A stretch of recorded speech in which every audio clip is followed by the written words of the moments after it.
environ 1 heure à l'ouest de Montréal, dans la MRC de Vaudreuil-Soulanges, Tressé-Rédempteur est une petite municipalité rurale de 350 foyers. Avec une moyenne d'âge de 38 ans, les 914 résidents sont principalement des nouveaux arrivants. Ce rectangle de 24 km² encadre la rue principale, où se trouve par ailleurs le noyau villageois. À l'est, sur le mont Rigaud, se trouve la zone résidentielle où vit environ 80 % des Rédempteurs-Rois. L'autre 80 % du territoire, zone agricole, abrite le dernier 20 % de la population.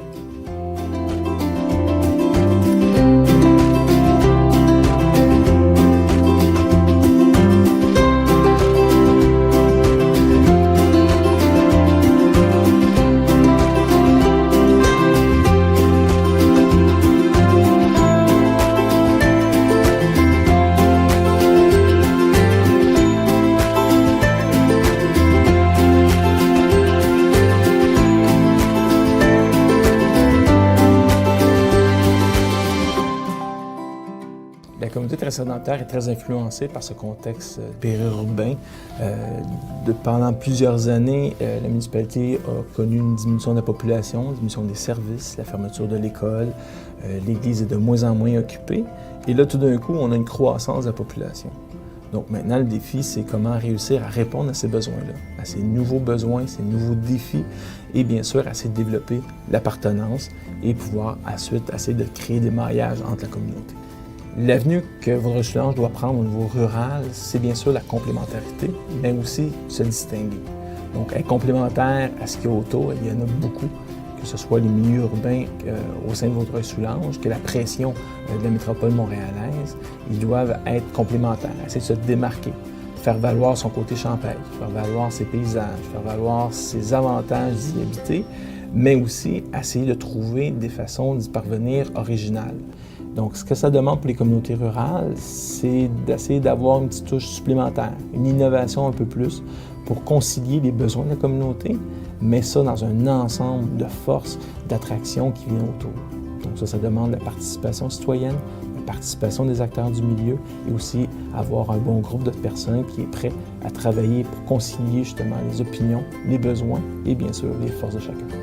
Et le laboratoire de la Cessure est basé sur ça. Comment on peut ensemble créer des solutions à nos besoins? Comment pouvons-nous développer de nouvelles initiatives avec les forces du milieu?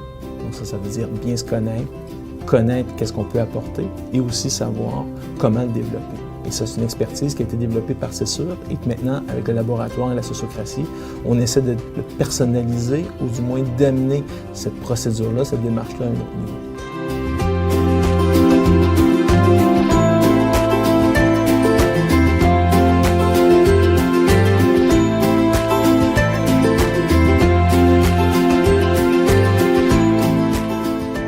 Tout a commencé quand la MRC Vaudreuil-Soulanges a décidé d'installer la fibre optique dans la région, dans la MRC. Quand ça a eu lieu, notre maire a voulu qu'on s'étende. On a cherché une compagnie qui pouvait faire l'extension et on a eu une surprise. L'Internet n'était pas disponible pour tout le monde, encore moins l'Internet haute vitesse. Pour les grosses compagnies, il n'y avait pas d'argent à faire avec nous. L'infrastructure ne justifiait pas venir nous offrir le service. Les grosses compagnies comme Bell et puis Vidéotron n'étaient pas intéressés du tout de venir à Tressé-Rédempteur. Avec les citoyens et le conseil municipal, on a décidé d'aller vers une coopérative.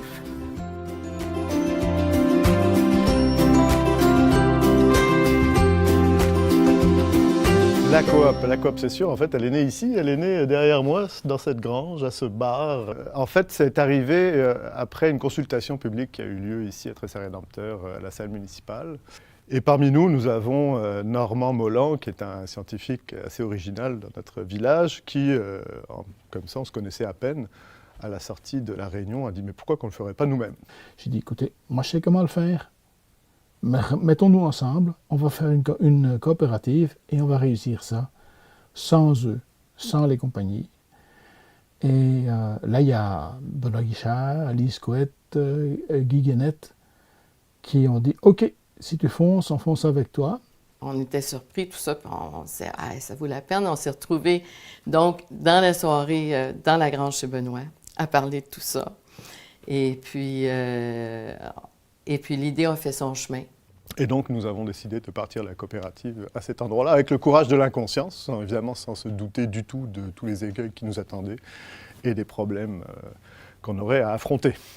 Notre idéal commun, c'est essentiellement de développer ici, ou de permettre le développement ici, fournir l'outil de développement pour des activités communautaires, pour des services fournis par la communauté. C'était en particulier pour l'Internet. Donc, tous les dialogues, tous les travaux, le travail qui a été fait, c'était dans le but d'amener l'Internet haute vitesse en milieu rural. On avait à ce moment-là parlé effectivement du problème Internet haute vitesse comme étant un problème à régler pour pouvoir établir aussi une communication entre résidents. Et à partir de cette idée-là est venue l'idée de peut-être se servir de ce médium pour rejoindre le plus possible de monde et pouvoir faire des projets communautaires ensemble.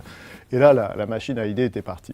Le laboratoire rural est venu comme une occasion magnifique de faire démarrer cet aspect-là de la coopérative après avoir fait démarrer le cours de micro-ondes.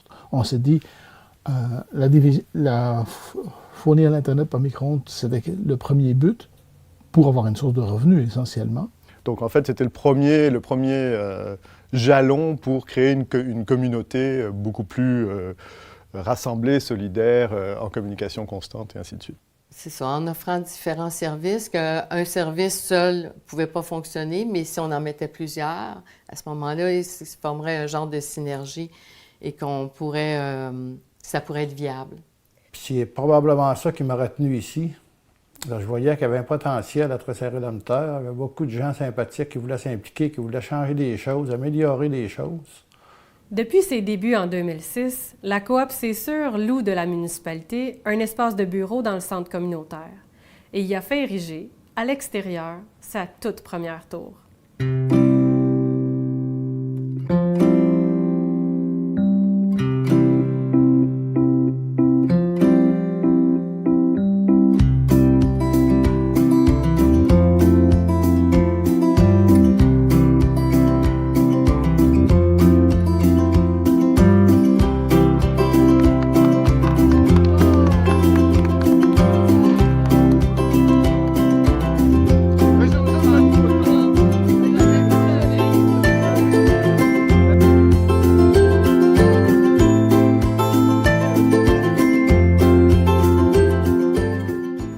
Ma vision du départ du laboratoire rural était un projet qui était censé nous aider à revitaliser le noyau villageois, de ramener une vie intense au cœur du village. C'est sûr qu'au commencement, j'avais aucune idée de ce que c'était un laboratoire rural. Mais par contre, en m'impliquant beaucoup, j'ai vu que c'était quelque chose de très positif, qui pouvait amener des changements qui étaient positifs pour la municipalité, pour tout le monde en général. Est-ce que les valeurs sont partagées entre la coop et le laboratoire rural? Des objectifs?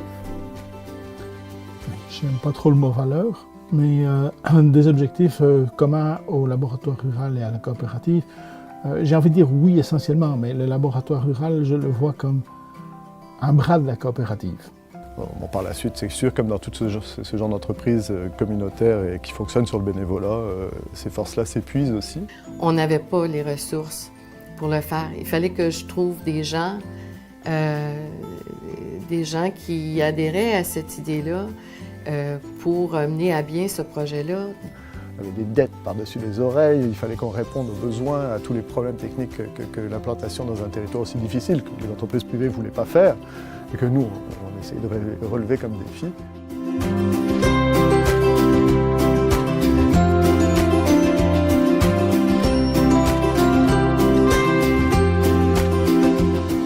Évidemment, à ce moment-là, on n'avait pas l'idée d'un laboratoire rural comme tel.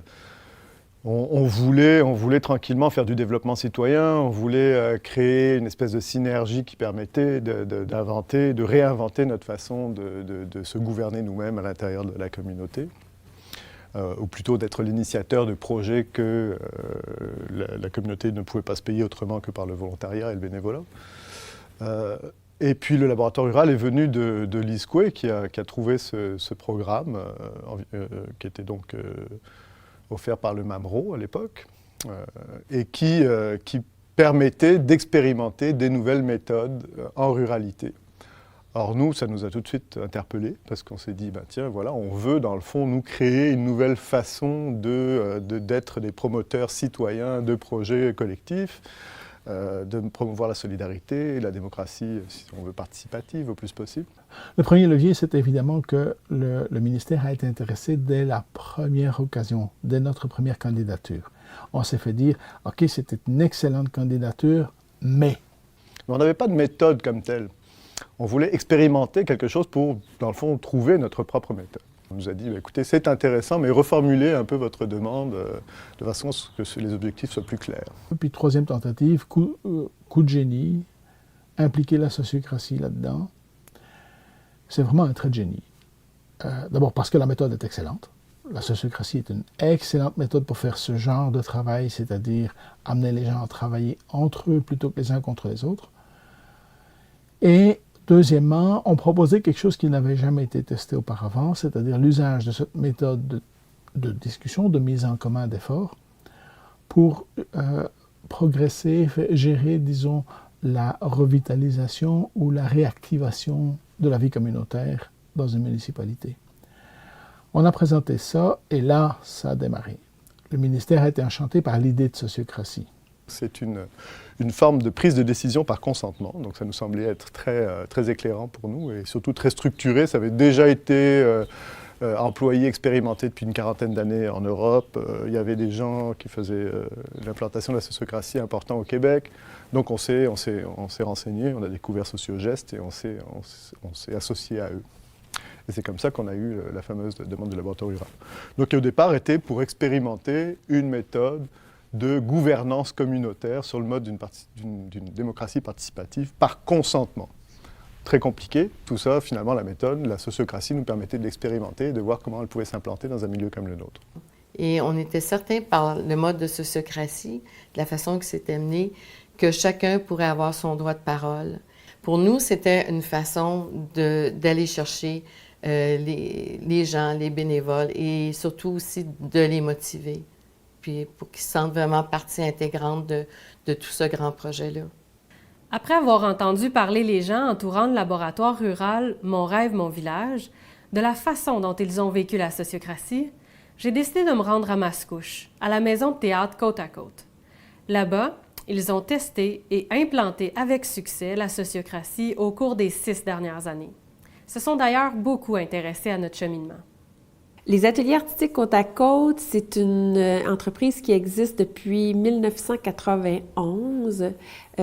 Donc, c'est une entreprise qui maintenant compte plus de 20 employés. Je dirais même plus de 25 employés pour être juste. Et c'est une entreprise d'animation en théâtre et en improvisation. On a décidé de travailler de façon sociocratique suite à une proposition que j'ai amenée à l'équipe. Donc, évidemment, c'était dans les années 2007-2008. J'ai fait une journée d'initiation en sociocratie. Donc, j'ai découvert, moi, en tant que chef d'entreprise, la sociocratie. Et je m'y suis intéressée. J'ai alors été faire de la formation un peu plus approfondie. Et je me suis dit, ce serait un mode de gouvernance intéressant, ça, pour mon entreprise. Donc, la sociocratie aujourd'hui se vit de façon quotidienne dans l'entreprise. La sociocratie se vit naturellement dans l'entreprise. Même les nouveaux sont initiés un peu, beaucoup par les anciens. Donc, je te dirais que ça coule. Nos rencontres vont de plus en plus vite. Ça a amené une maturité aussi dans l'équipe, une solidité. Ce qui fait que c'est naturel pour nous maintenant. Tout ce qu'on fait, les décisions qu'on a à prendre, ça fait partie de notre quotidien tout le temps.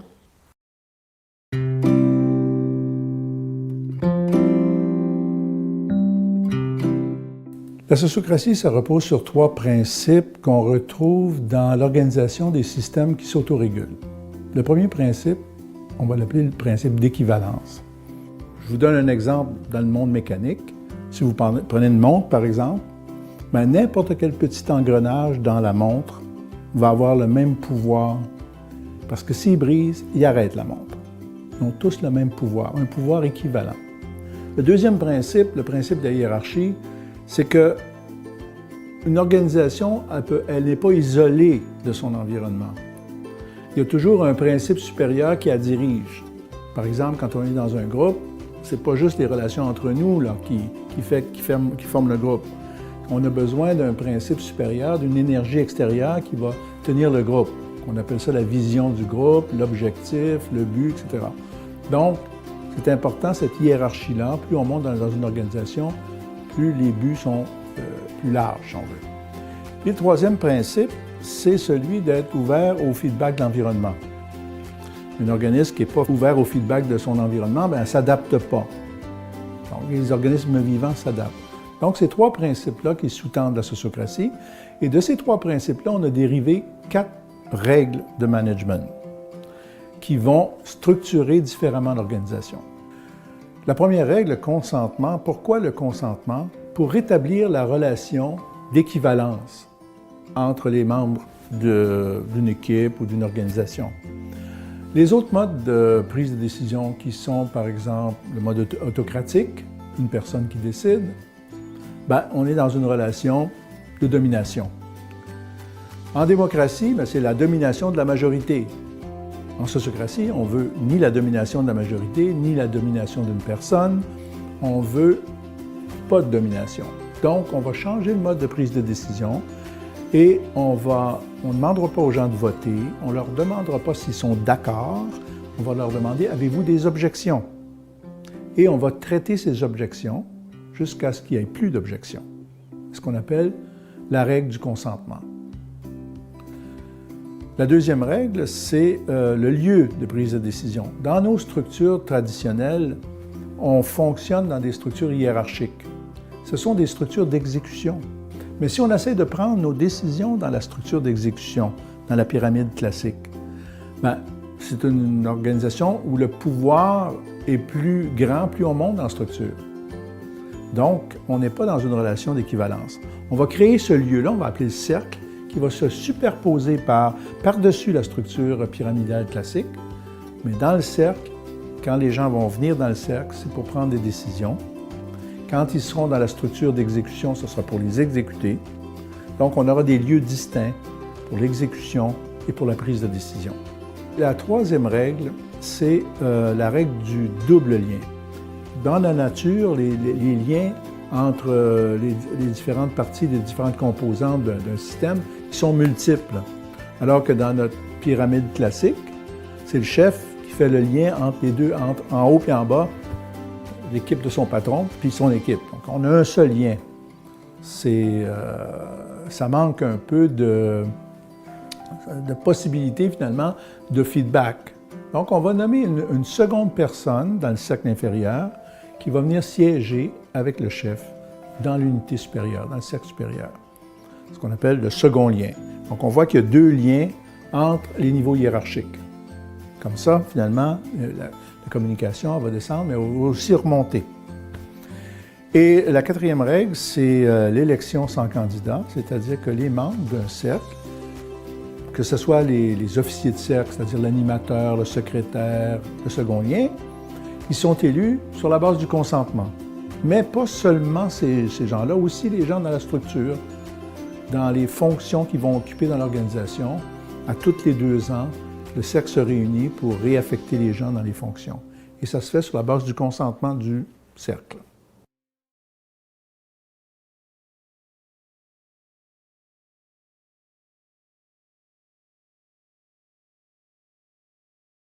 Le 19 septembre 2009, se déroulait une grande consultation publique, orchestrée conjointement par la municipalité et la coop C'est sûr, dans le but de réfléchir ensemble au développement local. Les intentions se voulaient positives et rassembleuses. Cependant, contre toute attente, les organisateurs ont plutôt fait face à un mur de résistance. La crainte, au cœur des propos nommés, résonnait sans réponse. Le souvenir de cette journée incarne et rappelle encore aujourd'hui le clivage entre les visions et les intérêts des citoyens de Tressin-Rédempteur. mais il marque surtout la triste fracture entre la municipalité, la coop C'est sûr et le laboratoire rural. Donc en fait, ces résistances se sont manifestées réellement le jour où on a fait un exercice sociocratique en place publique, c'est-à-dire en 2009, on a créé une espèce de consultation publique en partenariat avec la municipalité qui a été finalement orchestrée sur le parvis de l'église en cercle fait par des bottes de foin qui étaient en cercle, que nous avait prêté gentiment un agriculteur. Et ces bottes de foin-là, dans le fond, représentaient différents cercles de consultation. Donc on avait demandé aux gens de prendre place à l'intérieur des bottes de foin et on avait placé un animateur qui était un peu plus habile en sociocratie, prêté gentiment par l'école des chefs en sociocratie, Sociogest, qui dans le fond servait d'animateur de ces cercles de consultation publique. Or là, il y a un paquet de dossiers qui se sont mélangés ce jour-là, parce qu'on était dans un dossier très sensible qui était l'acquisition par la municipalité de l'église qui était abandonnée par l'évêché dans le fond.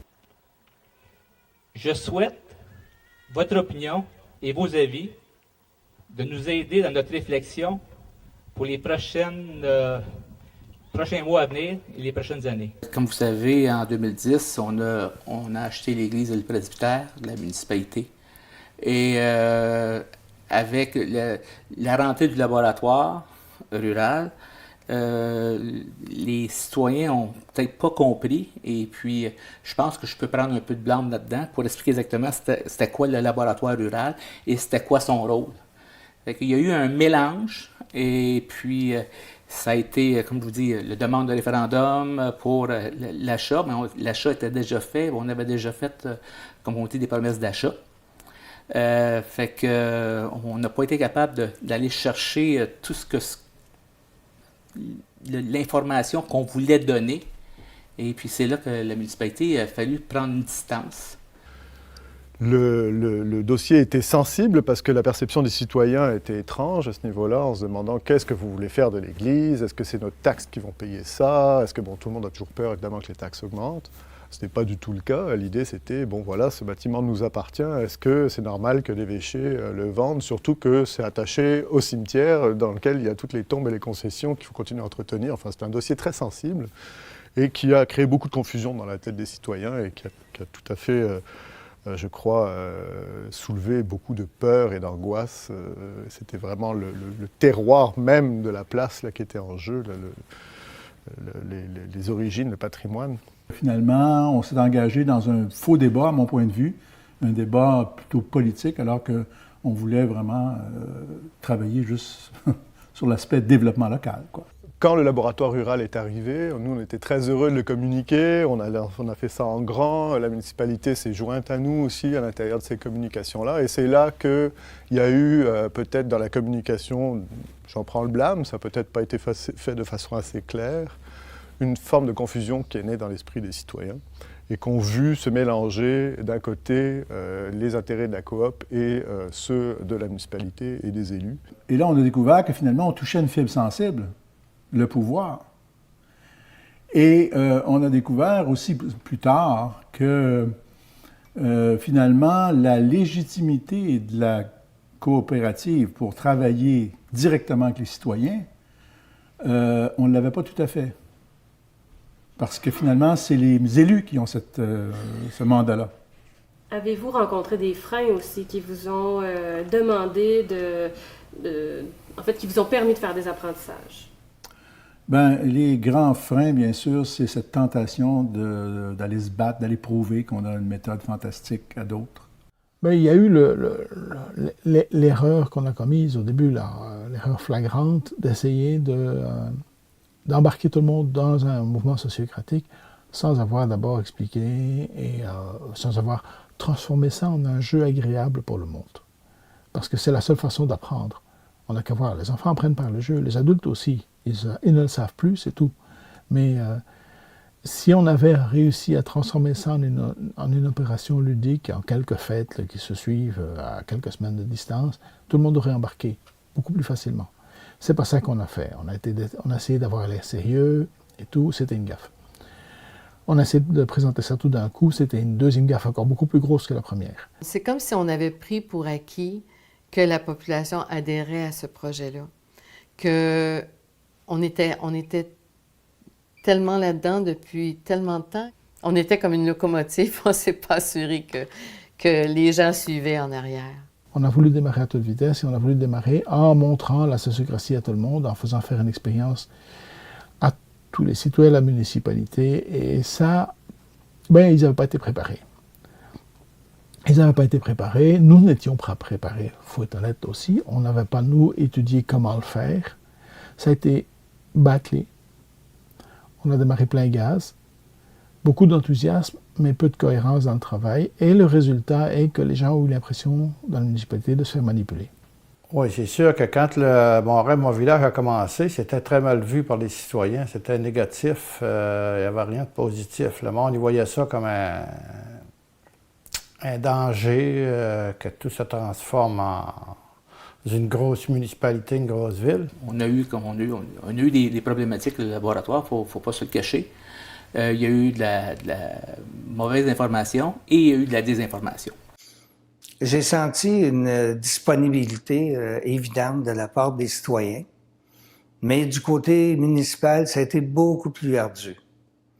C'est une municipalité rurale, hein, et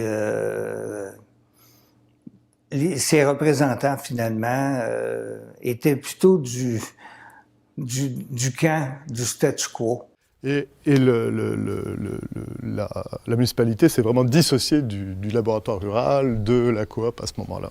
Et on a vécu une sorte de fracture à ce moment-là, difficile à vivre à la coop. Il y avait forcément un changement derrière le projet du laboratoire. Et je pense que de part et d'autre, là, il y avait un chemin à faire pour que les gens puissent réussir à comprendre que les changements qui étaient souhaitables et souhaités par plusieurs étaient au bénéfice de tout le monde, finalement. Bien, la résistance au changement, je pense qu'on a toute peur du changement dans notre vie. Je pense que c'était une réaction qui est tout à fait normale. Probablement qu'il y avait une incompréhension du monde vis-à-vis du laboratoire. On voit, quand on parle de laboratoire, il y a peut-être eu le mot sociocratie dans tout ça aussi, qui a fait peur au monde. C'est un mot qui fait peur. Tout passe par la formation. Puis les gens qui n'ont pas de formation, quand on leur parle de sociocratie, quand ils n'ont pas de connaissances, tout de suite, ils se sentent insécurisés, puis tout de suite, ils se braquent. Voyant la résistance citoyenne, voyant tout ça, il y a eu un peu pas une défection, mais disons un changement de cap qui s'est fait à l'intérieur du CA. Alors bon, les résistances externes se sont ajoutées aux résistances internes, et le laboratoire rural est devenu quasiment un problème à gérer plutôt qu'un le beau projet de départ qu'il fallait implanter le plus vite possible, suivant l'agenda qu'on avait vendu au Mamro, dans le fond. Certains membres se sont exclus du projet, ont pris de la distance avec le projet pour permettre au projet de continuer, mais ça a créé un certain vide à l'intérieur de l'équipe et, il faut le dire, un certain malaise.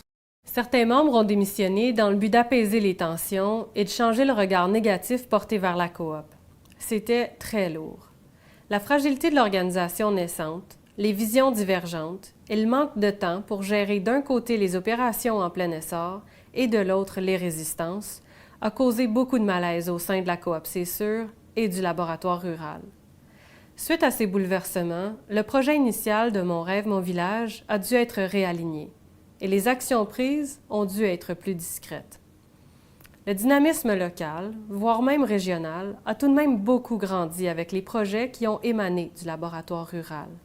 Et après tout, le temps fait bien les choses. Près de 4 ans se sont écoulés et la coop, c'est sûr, est prête à remettre la sociocratie au cœur de ses préoccupations. Aujourd'hui, le laboratoire est dans un moment où il doit se poser des questions. Avec tout ce qui est vécu, tout ce qui est chambranlé dans la communauté, avec tous les essais qu'ils ont eus, les bons, les pour, essayer de dresser un portrait qui est, disons-le, le plus positif possible. Donc, il y a eu beaucoup de bons coups, et là, maintenant, il faut les mettre de l'avant. Le laboratoire est rendu à un moment où ce qu'il doit mettre de l'avant, ses réussites, ses résultats. Il y a énormément d'initiatives qui ont connu du succès dans la région et qui sont à la base des initiatives du laboratoire de la CESUR. Donc, aujourd'hui, je crois que le laboratoire doit, on s'excuse l'expression, mais doit un peu se péter les bretelles en disant, écoutez, ces initiatives-là, à la base, viennent d'une graine, d'une petite poussière d'idées qui est née à Très-Serré-Dame-Terre et qu'aujourd'hui jaillit sur l'ensemble de Vaudreuil-Soulanges. Au sein du laboratoire rural, on a pu profiter de la présence de 2 stagiaires au fil du temps. Est-ce que tu pourrais nous en dire plus? Ces 2 stagiaires-là, finalement, nous ont permis de réaliser peut-être plus rapidement certaines activités. C'était une ressource de plus, finalement, là, qu'on pouvait mettre à contribution. Puis en même temps, ça lui permettait à cette personne-là de compléter, je dirais, par du vécu sur le terrain, les connaissances qu'elle avait acquises. Du laboratoire rural a quand même émergé plusieurs projets de mobilisation citoyenne. Et ça s'est fait dans le temps, ça s'est fait autrement, mais ça s'est fait quand même. Et c'est très intéressant de les voir évoluer aujourd'hui.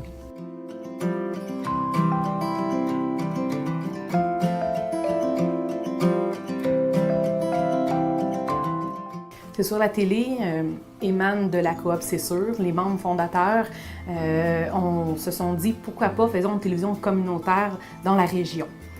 Au début, on se demandait quelle forme qu'on va prendre, parce que la plupart des télévisions communautaires au Québec sont soit privées ou soit c'est des organismes à but non lucratif. Cette fois-ci, ils se sont dit pourquoi pas faire une coopérative de solidarité.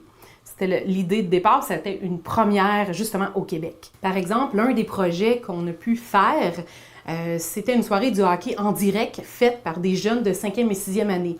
Les jeunes devaient produire la totalité de l'émission, c'est-à-dire la caméra, l'aiguillage, le son, le chroniqueur, le pointeur, le journaliste. Ils travaillaient à toutes les étapes.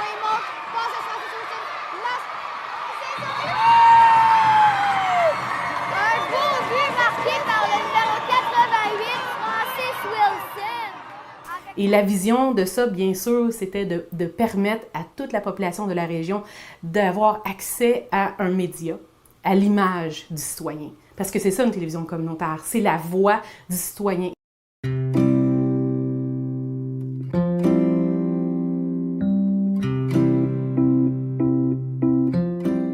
Le collectif en transition, ça vient du mouvement des initiatives de transition, ou aussi appelé Villes et villages en transition, qui vient d'Angleterre et qui est un grand mouvement international qui vise à dynamiser leur milieu pour qu'ils deviennent plus résilients.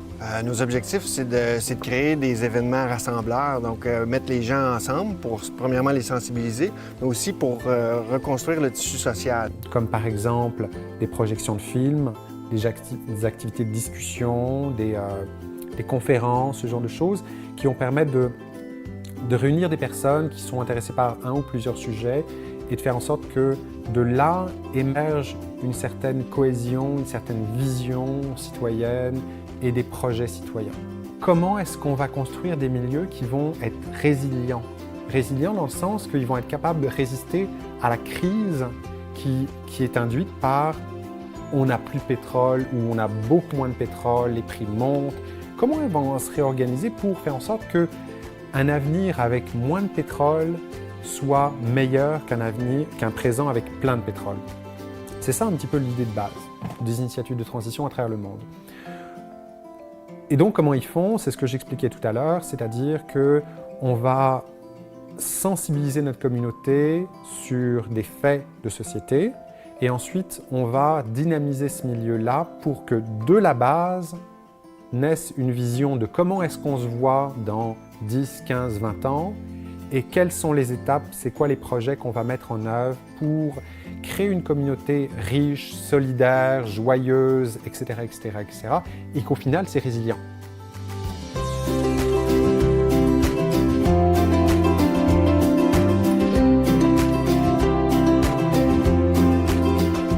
Je suis ici pour vous parler de la coop Notre Village, qui est une initiative qui a été lancée à travers le laboratoire rural, notamment par Jean-Luc, qui était, dans le temps, qui était responsable du laboratoire dans la région. Ça part de quoi? Ça part des groupes d'achat. On est membre, nous, on est un groupe Arigo et dans la région de gens qui consommons bio. On est donc déjà, on profite d'un système qui nous permet de manger bio sans devoir aller dans les grandes surfaces pour acheter notre alimentation. Et l'idée, en fait, part de ça, c'était d'essayer de créer un format, de créer une entreprise, une organisation qui permettrait, dans une d'offrir cette solution-là à tout le monde, finalement, à toutes les personnes qui souhaitent manger bio, leur donner une alternative aux grandes surfaces. Alors, en ce moment, nous sommes composés de 12 membres, 12 familles de 12 ménages. Et voilà, nous allons, aux 2 semaines, compiler une commande selon les besoins des membres.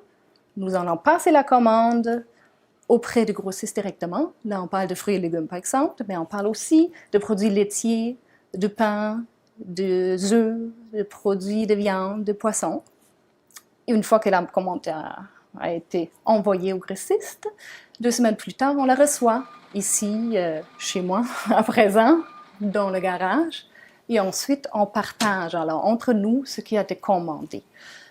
Bien sûr, quand on commande auprès d'un grossiste, on doit combler des caisses complètes. Ce sont de plus grosses quantités que qu'est-ce qu'on peut acheter en tant que consommateur normal dans le supermarché.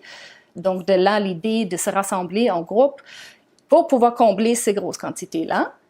Mais de là aussi l'avantage d'avoir des prix très, très, très avantageux. Nous avons maintenant vraiment, je peux dire que tout ce qu'on achète, c'est à peu près au même prix, voire moins cher que ce qu'on trouve dans le supermarché non bio. Des gens s'occupent de faire le partage, d'autres s'occupent de faire la compilation, d'autres s'occupent de faire les ententes avec les fournisseurs. Donc, c'est un travail finalement de communautaire. Tout le monde met un peu du sien et ça nous permet donc de recevoir ici, au domicile de quelqu'un, l'alimentation. Puis, de cette façon-là, on profite de meilleures conditions pour l'achat. Les tarifs sont meilleurs. Et aussi, on s'assure de la qualité, on a un contact direct avec le fournisseur. Alors, au début, bien sûr, l'initiative est venue par le laboratoire rural, par Jean-Luc Henry en personne. Donc, celui qui, avec les autres membres, a développé le fonctionnement. C'était tout nouveau, donc faire les contacts avec les fournisseurs, les grossistes, les distributeurs, établir un fonctionnement, c'est-à-dire établir la façon comment on va maintenant fonctionner, à prendre les commandes, à partager par la suite les règlements de compte. Tout ça a été donc accompagné tout le long et établi de cette façon-là.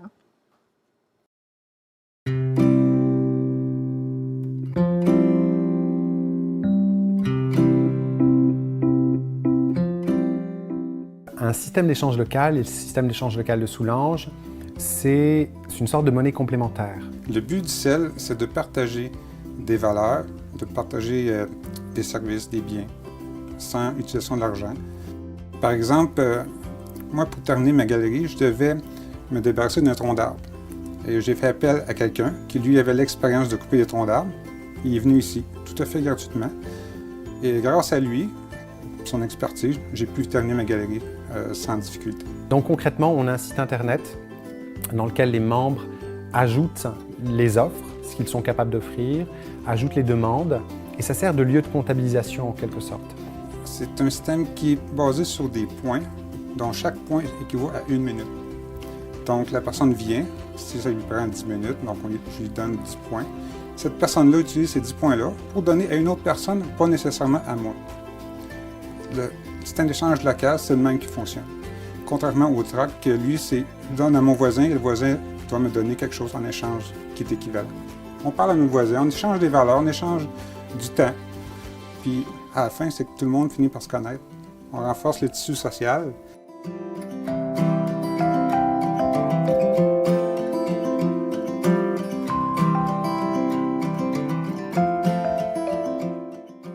Je fais partie d'un groupe de citoyens qui s'appelle les Citoyens au courant.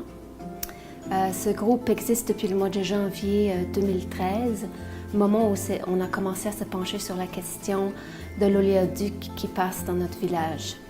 Alors la première chose qu'on a fait au mois de janvier, c'est de constater qu'il y a un oléoduc qui traverse notre village et les villages avoisinants.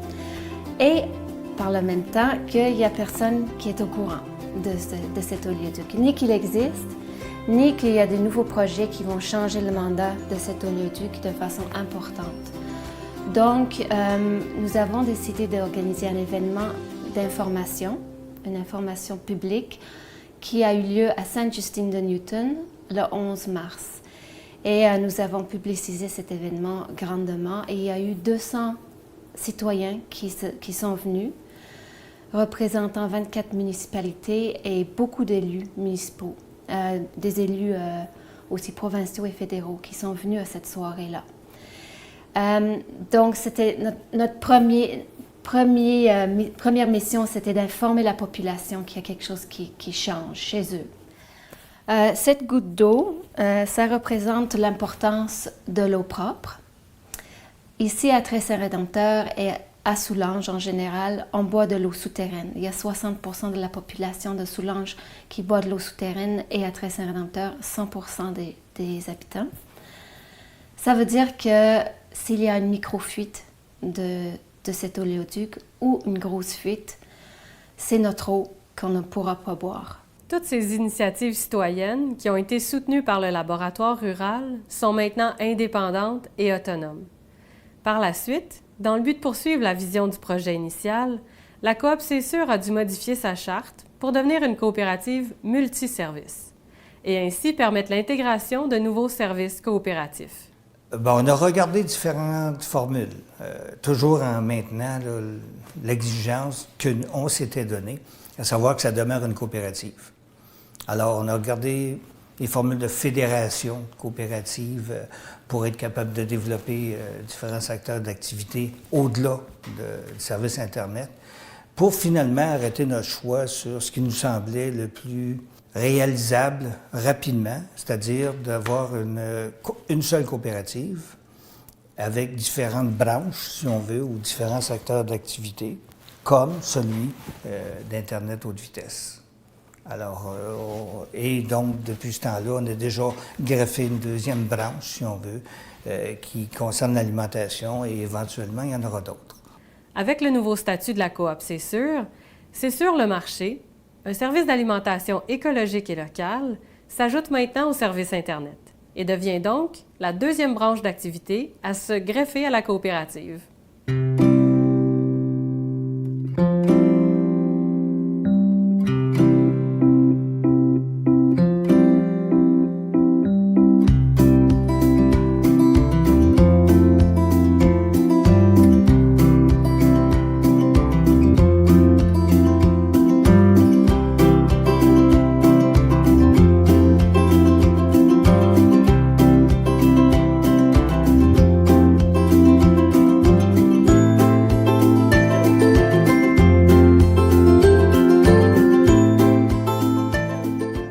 Pour expérimenter la sociocratie, il faut un milieu propice pour l'expérimentation. Et pour ce milieu-là, ça veut dire des groupes, un ou plusieurs groupes de personnes qui ont un projet ou des projets et dans lesquels on va leur dire, écoutez, si vous voulez, on va expérimenter la sociocratie, on va voir ce que ça donne. Oui, maintenant, on a recentré un peu notre expérience là où on était légitime, la coop, c'est-à-dire que les membres de la coopérative. Si on s'adresse à tous les citoyens, c'est pas pareil comme s'adresser juste aux membres de la coopérative. Les membres de coopérative sont donc d'abord des utilisateurs, mais comme le but de la coopérative, c'est le développement local, par les membres, on peut y arriver, et non pas par la voie politique. Et bienvenue à la consultation participative. Mon nom, c'est Ken Landry, et c'est à titre de vice-président de la Coop que je m'adresse à vous ce soir. La consultation participative qui a eu lieu à l'été 2013 a rassemblé près de 60 membres utilisateurs du service Internet de la Coop C'est Sûr. L'objectif était de favoriser les discussions et de décider ensemble de l'amélioration du réseau et du financement de celui-ci. En 3 séances de 2 heures, les membres ont été informés et ont pu discuter de 3 propositions déposées par le conseil d'administration. À l'issue de cette consultation, les membres élus par leurs pairs ont pu représenter les idées du groupe auprès du conseil d'administration. Ce que les gens sont en train de faire présentement, c'est une élection sociocratique. Donc, les gens ont un bulletin de vote, mais ils mettent leur nom d'abord, et après, le nom de leur candidat. Et quand on va dévoiler les choix de chacun, on va leur demander pourquoi vous avez voté pour un tel. Donc, ce processus-là, ça permet de... Alors, quand on vote pour quelqu'un, on vote parce qu'il y a des qualités, donc de mettre les qualités des gens sur la table. Quand on applique ça dans une équipe, ben, ça permet qu'on se connaisse davantage et surtout de mettre l'accent sur le positif, les talents des gens.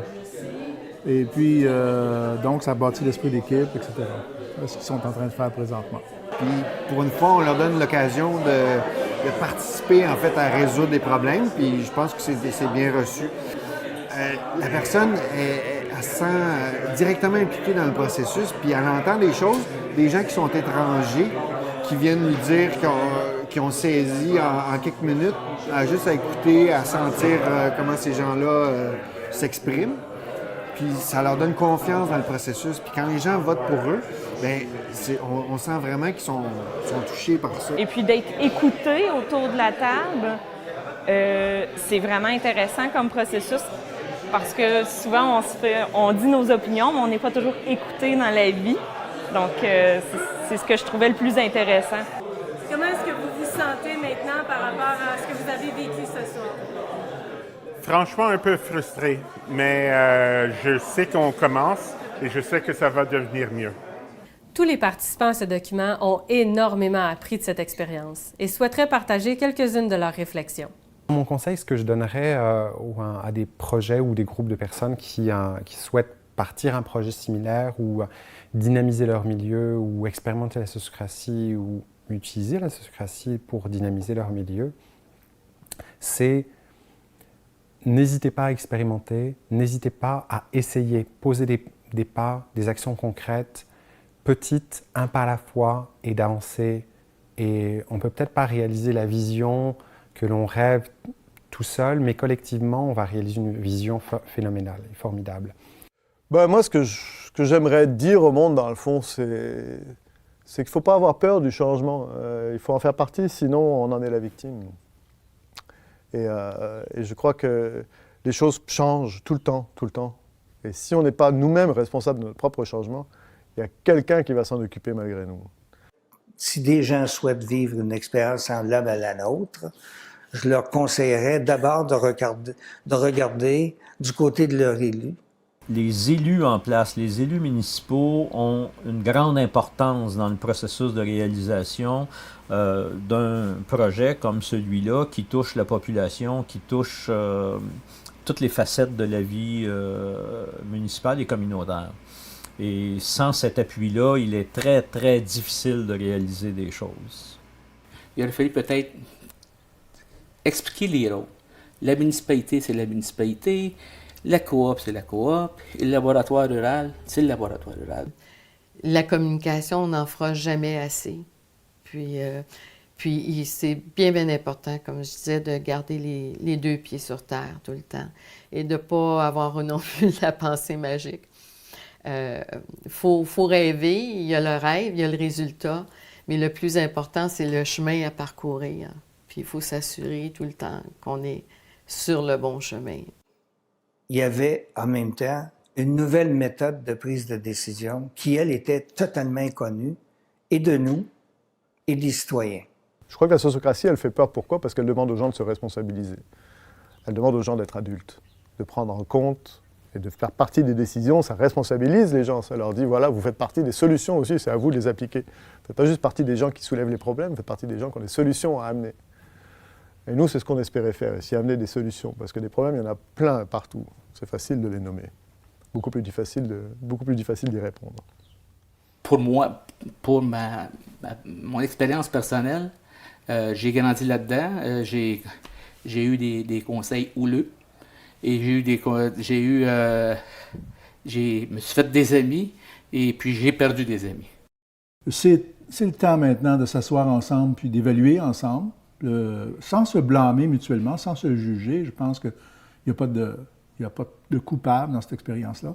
Mais juste de découvrir ensemble qu'est-ce qui a été fait, qu'est-ce qui a été réalisé et comment on pourrait coopérer davantage dans l'avenir en respectant les champs de compétences de chacun. Ma volonté, mon souhait le plus cher, c'est que la coop, c'est sûr, continue ses actions dans le même sens en gardant en place les ressources nécessaires. il me semble que c'est vraiment important que la municipalité puisse avoir un agent de développement, que ce soit d'un côté ou de l'autre, pour s'assurer vraiment que la municipalité et la coop puissent marcher main dans la main. J'espère sincèrement que le laboratoire, même s'il se termine cette année, ne soit pas la fin de comment dirais-je, cet embryon de carrefour communautaire qu'il a créé, et qu'au contraire, ce bébé continue à grandir et à se développer et devienne un adulte pour les générations qui viennent. Le laboratoire était un moyen pour nous de démarrer les autres aspects de la coopérative. C'est fait. On est dedans.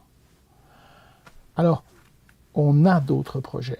On va en avoir encore plein d'autres parce qu'en fait, les gens en ont plein. De tous ceux qui ne savent pas ils n'ont pas encore réalisé qu'il faut les transmettre à la coopérative en disant « Voilà, moi, je voudrais bien faire démarrer telle chose. » Ça va se poursuivre. Parce que maintenant, la mobilisation est assez grande et importante. On ne peut pas arrêter ça. Au contraire, il faut l'encourager. Puis, selon moi, ça va continuer à la fin du projet comme tel. Et je pense que juste ça valait la peine de faire l'expérience du laboratoire.